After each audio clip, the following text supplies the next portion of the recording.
سبحان ربك رب العزة عما يصفون وسلام على المرسلين والحمد لله رب العالمين. الفاتحة. إن الله وملائكته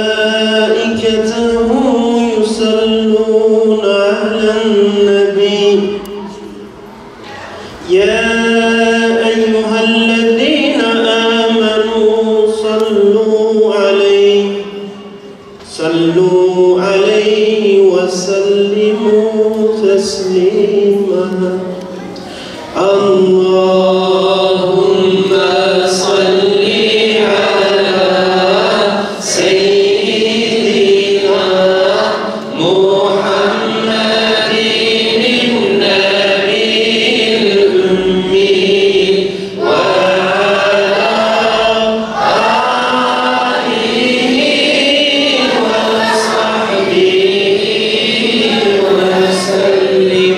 أولهم آخر رب عزيز هم عليم هم كريم هم رحيم مالك أفلاك وأسمن بحر بر رازق جملة هين رحت بر أنت ملآن الوجود بقدرته جن إنسان باسم رحمته.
Resulullah Aleyhisselatü Vesselam bizim için büyük bir nimet, büyük bir değer.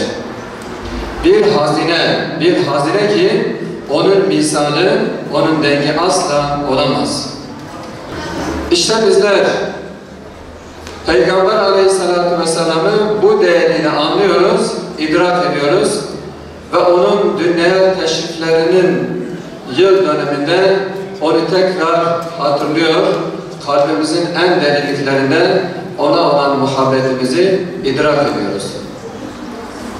Birçoğunuzun bildiği, tanıdığı ve peygamber aşkını gece gündüz her tarafa yaymak için çaba gösteren bir vakfımız var.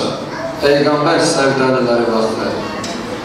Bu vakıf peygamber aşkını, peygamber sevgisini, peygamber ahlakını, peygamber mesajını bütün gönüllere nakşedebilmek, toplumun her kesimine onun yolunu, onun mesajını yayabilmek için gayret ve çaba içerisinde yaptığı faaliyetler ile, mitinglerle, çalışmalarla, siyer yarışmaları ile bunu her taraftan Müslüman kardeşlerimizle Peygamber Aleyhisselatü Vesselam buluşturma gayretinde.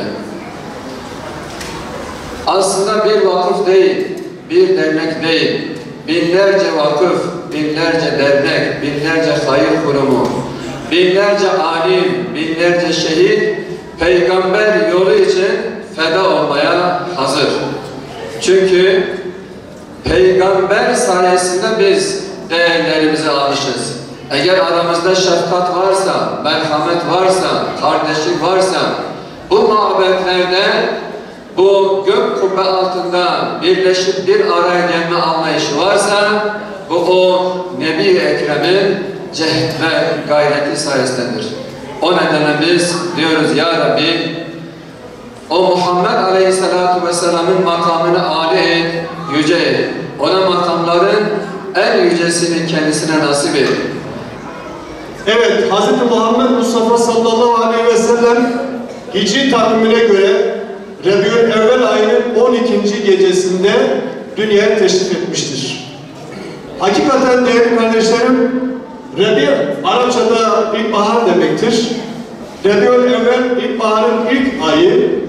Malumunuz bahar gelince, ilkbahar gelince hepimizin gözleri, gönülleri ve çevresi gerçekten de çok şenlenir, gönüllerimiz hoş olur, gözlerimiz güzel şeyler görür ve bu da dünya ile, kainattaki var olan hayat ile ahirete doğru götürecek hayatın birleşimi olarak değerlendirmek lazım.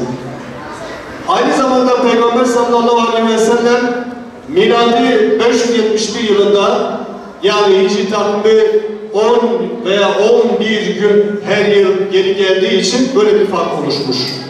Ve dolayısıyla İslam aleminin birçok beldesinde aynı zamanda Nisan ayının 20'sinde yine böylesi etkinlikler düzenlenmekte ve bizler de Rabbim nasip ederse aynı etkinlikleri elimizden geldiğince yapmaya çalışacağız.